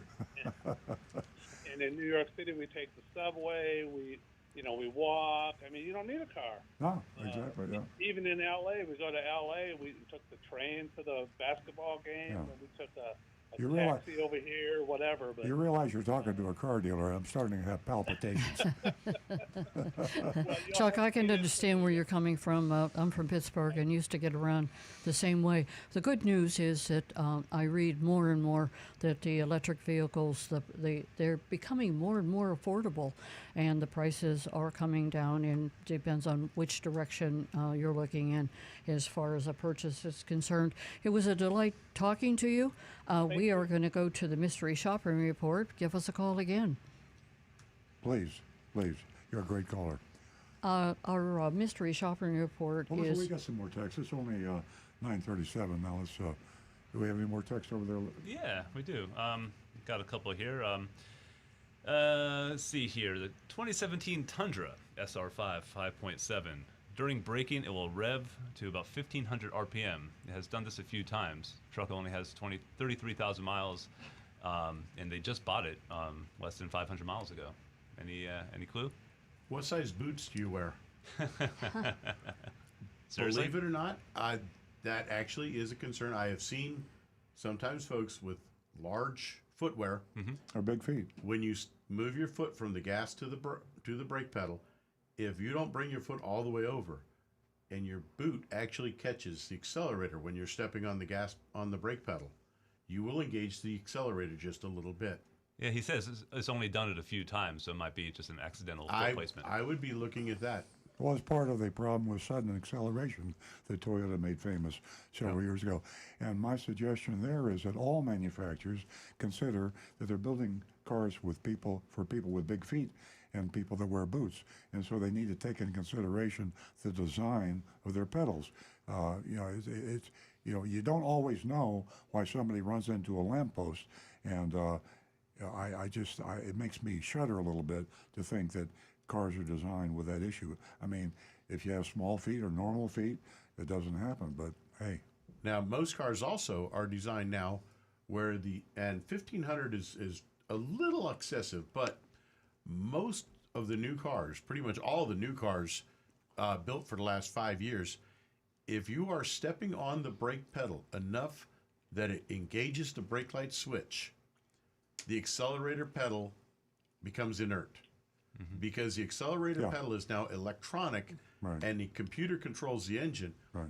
Therefore, if you step on the brake pedal just enough to engage those brake lights, your gas pedal will no longer accelerate And the that was engine. What a made as great a result idea. of the sudden acceleration problem, and this all says that's the right reason we want autonomous cars, because when a car is built for a human being to drive it, they make physical mistakes and mental mistakes, and when we have the fully autonomous all-electric car, there could be far fewer accidents and deaths. So much better. Well, It'll be so speaking much of better. But to your point, Rick, I think that would be an easier option than to be selective about the shoes that you're going to wear. Because Definitely. let's mention the ladies. They wear a lot of different types of shoes, and that problem has been going on for an awful long time. Me being one of them, back in my younger day, I would just simply take that shoe off because I had that problem. in Josh? South Florida too, a lot of people wear flip flops. It's not safe to drive in flip flops. They can Dangerous. flip underneath the pedal there. Yeah. On the autonomous driving, I'm just curious: is will they have to look at the laws? Will it be having to have a driver's license in a fully autonomous vehicle? Will that be something they'll have to look at? That's why I got my fingers crossed. I think that the question is exactly that. If it's fully autonomous and is judged safer than a car with a human being driving it, I can't imagine why they would care if a blind man drove the car. Exactly. So, in fact, there you go. People that are hearing impaired, vision impaired, physically any other way impaired, you can have transportation now. Yeah, if you're physically impaired in some way, or even mentally for that matter, and you are not qualified to drive a car, autonomous car is something that will give you that freedom. So it's an amazing invention that is so important for so many people. It'll change things that we can't even conceive of right now. Exactly, exactly. Okay, I think we are close to the mystery shopping report time now. Okay, ladies and gentlemen, remember you can vote. And you can vote by texting us your grade for the mystery shop of Riverview Chevrolet Buick GMC of Irwin, Pennsylvania. You can text at 772-497-6530. That's 772-497-6530. So take advantage of that. We'd love to hear from you and know how you feel about the mystery shopping report. Now back to the recovering car dealer. Okay, now this was written, by the way, I have to give credit to my son, Stu Stewart, who is not with us today. He's at home, and Josh is substituting. But he writes this. Josh collaborates, and the mystery shopping person, of course, Agent Lightning. It's a joint cumulative effort for these reports, and I'm reading it, so I'm just the guy that reads it. As you may have guessed last week, Agent Lightning is making her way north, taking her mystery shopping on the road. On our last show was Mike Erdman Nissan of Cocoa Beach. This week, we're back in Pennsylvania. This is the 5th mystery shop we've done in the Commonwealth of Pennsylvania, one of Agent Lightning's homes away from home. The two most recent missions happened earlier this year, so we've seen what Pennsylvania dealers are doing in the midst of the inventory crisis. What we've seen is a lot better than what we see down here in South Florida. At Sindel Subaru, the price was just a hair over MSRP, and the treatment was so good that Agent Lightning's friend actually ordered the car. So that's unbelievable. She went in on a mystery shopping report with a friend as a cover-up, as a disguise, and the deal was so good, the people were so nice at Sindel Subaru that they bought a car. That's got to be a first for the mystery shopping report. Exactly. At Camlin Hyundai, the experience was pleasant. The price was $1,400 over MSRP. Now, if you said that 3-4 years ago, I'd say that's a slam dunk. They really got taken advantage of. Now, ironically, $1,400 over MSRP is not a bad deal. From what we've seen, Pennsylvania dealers are making their money just topping MSRP without going too crazy. They're probably making the biggest profits of their careers, I can assure you. We are at our dealership. But unlike the dealers down here in South Florida, they're not murdering, they're not massacring their customers, not taking advantage, price gouging, and all the other verbiage we can throw at them. Irwin, Pennsylvania is just outside of Pittsburgh, the hometown of Nancy Stewart, sitting here to my left, my lovely wife and co-host, and, of course, her famous Plymouth Barracuda, her first car. Really? Tell us about that. I've had to find her. Okay, excuse me, I have to interrupt the mystery shopping report to talk about my Barracuda. We're talking about your Plymouth Barracuda. It's a small town that is... Josh incited this whole thing. That is a small town. Irwin is a small town just outside of, just about 4,366 people. Nice string of car dealerships along State Road 30, known locally as the Lincoln Highway. Riverview Chevy is located on the Lincoln Highway in Irwin, Pennsylvania, right next door to the Luehm, how do you pronounce that? L-U-E-H-M? Luehm? Candy Company. Never heard of it. I've heard of Hershey, and they're in Hershey, Pennsylvania, but I've never heard of Luehm Candy Company. It was in this Norman Rockwell setting where Agent Lightning went to work. Now here's a report. I'll pretend like I'm Agent Lightning speaking in the first person. I arrived at the dealership late morning and was quickly greeted by a salesman named Brad. I explained I was in town to help my son buy a new car. I said he was attending college in Pittsburgh. Brad began by saying he did not have much inventory to choose from. He said my options were pretty much restricted to small crossovers and SUVs. He asked me to follow him, and he led me to a car across the parking lot. We got in, drove to the upper level of the lot. I'm not referring to a parking garage. There was just a lot of construction, and there were different elevations on the property. A little chaotic. There were 11 new vehicles on display. Brand told me that he had more to choose from in the used car inventory, just like most dealers. We looked at the cars he had and discussed what would benefit my son the most. We settled on a new 2022 Chevy Equinox LS all-wheel drive. Brad ordered a test drive and offered a test drive and explained he would need to drive us back to the showroom to get the keys. I declined, and we went over the car's features instead. Brad focused on safety features since I'd mentioned safety was a concern I had. I focused on the Monroney label. The MSRP was $29,045.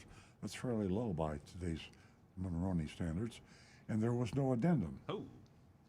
No addendum. That's an anomaly.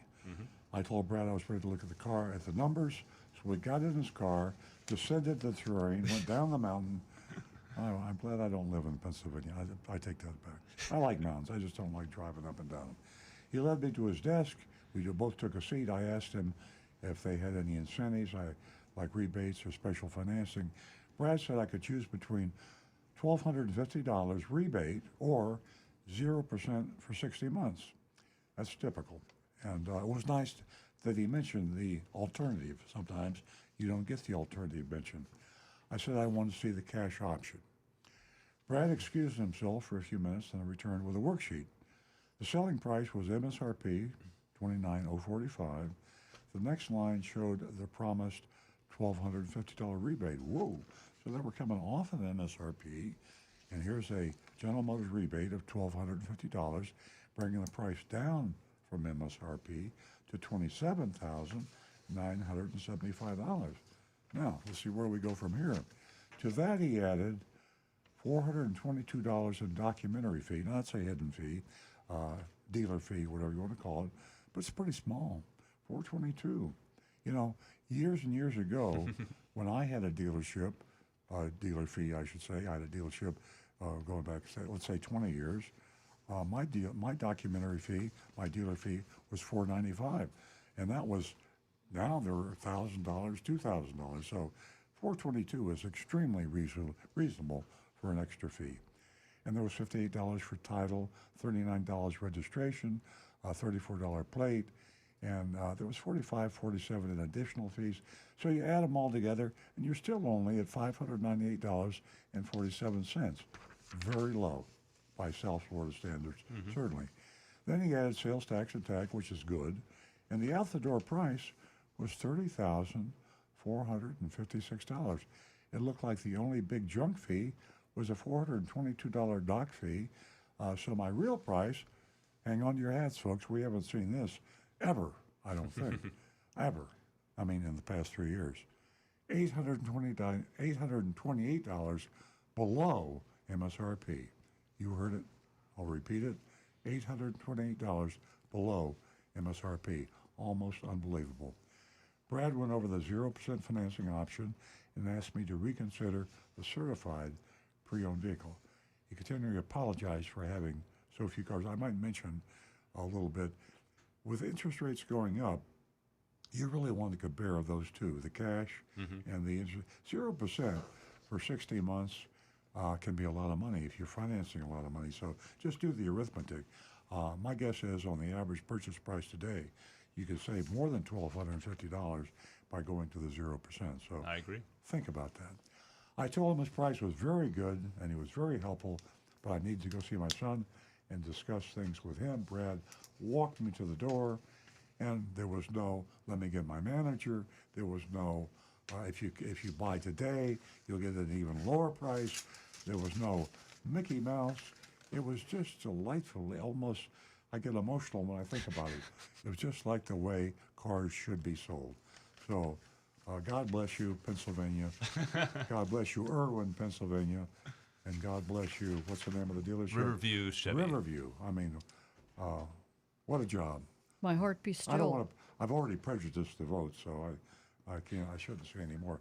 And we need to talk about. We need to vote. But see, the point is that when the other dealerships say they're all doing it, that's not true. And South Florida is the belly of the beast, and Irwin, Pennsylvania is what? How far up? How far up can you go? The ears. 20 miles south. The ears of the beast. They're Irwin- not even a beast. Irwin, Pennsylvania is It's about a 1,200, 1,500 miles from here. Norman Rockwell. Yeah. Norman Rockwell. Exactly. Okay, we got any votes coming in? Yeah, I got a couple on the text here. Okay. Jonathan Wellington says that added fee cost the dealership his A. I'll give him a B. Mark gives it a B plus and above average experience. Bob says A for Riverview Chevy. Wow. Rick? Okay, I've got Kyle in Pennsylvania, C in South Florida standards, F in Pennsylvania standards. Ooh, Kyle, tough. You got that wrong. Tough standards. Yeah. Yeah. I guess he doesn't like any dealer fees. Well, you have to go back and look at the archives. Mark, is that? Kyle in Pennsylvania. Look at go to RollandCars.com and look at the archives, and you will see that our shops in Pennsylvania have been very good. We haven't really had any bloodthirsty beast in Pennsylvania that I can recall. Rick, did he give a reason? No. Well, Kyle does say, I'm from Hershey, Pennsylvania, and live in Florida now. I've bought over 10 cars in Pennsylvania, 0 dealer fees ever. And he says, Earl Stewart Toyota is like a great Pennsylvania-style dealer dropped in Sodom and Gomorrah. Wow. Well, I didn't know that. Well, maybe we can do Hershey. That's really cool. I mean, dealers with no dealer fees at all, we haven't had one of those. So thank you very much for the information. And we will ask Agent Lightning, how far is Hershey from Irwin, I wonder? That's Can't be that far. Just a hop, skip, and a jump, I'm sure. Yeah, right. And pick up some M&Ms while you're there for me. And Negan 1, A sounds A-OK to me. Kirk in West by God, Virginia, $800 plus below MSRP for an in-inventory car sounds like a solid A. Like many dealers, not in Sodom and Gomorrah. Wayne with an A plus. Joseph Kelleher, B, lower that dock fee a couple $100 and they get an A. Over here on the other one, we've got Tom, A minus, very refreshing. Brian, I will give him a B plus. I think Toyota's a better quality vehicle. Mark Ryan with an A minus. Tim with a B plus. And Donovan says, give him an A. Really shows how bad dealers are in Florida. Well, that's a good response. For me, I say A. If they didn't have the dock fee on there, but just the regular, I'd be an A plus. But even so, an A. Yeah. That's okay. Nancy, you're up. Well, I think with a dock fee, I have to lean on the side of a C because of the dock fee and because of it being over MSRP. No, it was actually below MSRP. Pardon me? It was actually below MSRP with a $1,250 factory rebate. Okay. I didn't take that into consideration. The rebate. Okay. My grade is going to go to a B. All right. Very good. I believe that's the highest grade you've ever given any dealer. I believe it is. Well, Nancy's heart grew 3 sizes that day. well, thank you for that. I'm a solid A. Like you said, we grade on the curve, and in today's market, to give the rebate to the customer, not try to keep it for the dealership and raise the price to offset it, I think is admirable. So solid A for me. Yeah. I'm going to go with an A too. In fact, I'm going to call Irwin. Riverview and Irwin. And I'm going to thank them, and I'm going to tell them who we are and let them know that we're anybody in that area, we're referring Pennsylvania area to them. So to buy their Toyota, right? Chevy. Yes. Riverview Chevy. Chevy Buick. Chevy, very good. So it's refreshing. And Yeah. we talked about that last week, I think, or the week before. Stu, when he wrote it up, he says that small dealerships and family-owned, without the public dealerships, typically in small towns. So they fit all those goals. I think it's a privately owned dealership. It's not part of a chain, and it's in a small town. So You listeners out there, put that to use. If you're looking for a place to shop, try to find one in a smaller town. If you're in a big town, look at the smaller towns in the suburbs and consider maybe one that is not a publicly owned dealership. It's a way to start looking anyway. Absolutely. Ladies and gentlemen, we want to thank Agent Lightning, Stu and Josh, for their help with the mystery shopping report from Riverview Chevrolet Buick GMC of Irwin, Pennsylvania. And we have about 5 minutes left. Rick? Kyle just came back. He says, my F was too harsh, but those dock fees aren't necessary, especially if they're willing to go MSRP. So he's switching his grade to a B. Great. And Donovan comes in and says, I would like to see you mystery shop for Ford, Hyundai, or Kia, specifically looking at buying one of their electric vehicle offerings. Oh, great idea. Yeah. Yeah.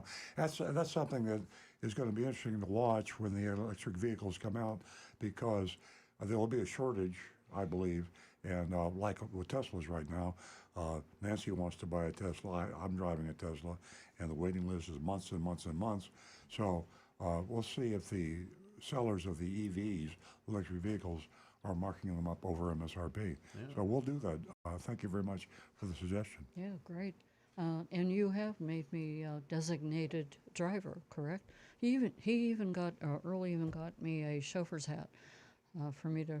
She drives better than I do, and I have to get my score. They have a beta program on my iPhone that measures my driving skills, and braking too fast, turning too fast, following too close, all the things. It's a proprietary analog software that Elon Musk has to determine how you drive. And if you get to 100, then you get to autonomous turned on. They're dropping it to 95. I have a score of 98 now, so I let Nancy drive, because when she drives, she gets better scores than I do. And then as soon as we get that 95, we will be fully autonomous. Yeah. And we'll say on Saturday mornings, take us to the radio show, and we'll be talking to each other, but I'll have my hands poised over the wheel, because you still have to do that. Yeah, the yoke. Better safe than sorry. The yoke and everything that comes with it, it really requires a whole lot of focus, and I really mean focus. And it is just a talent that you acquire by using the car over and over again. Ladies and gentlemen, thank you for joining us this Saturday morning. We definitely enjoy your company, and we wish you all a great weekend.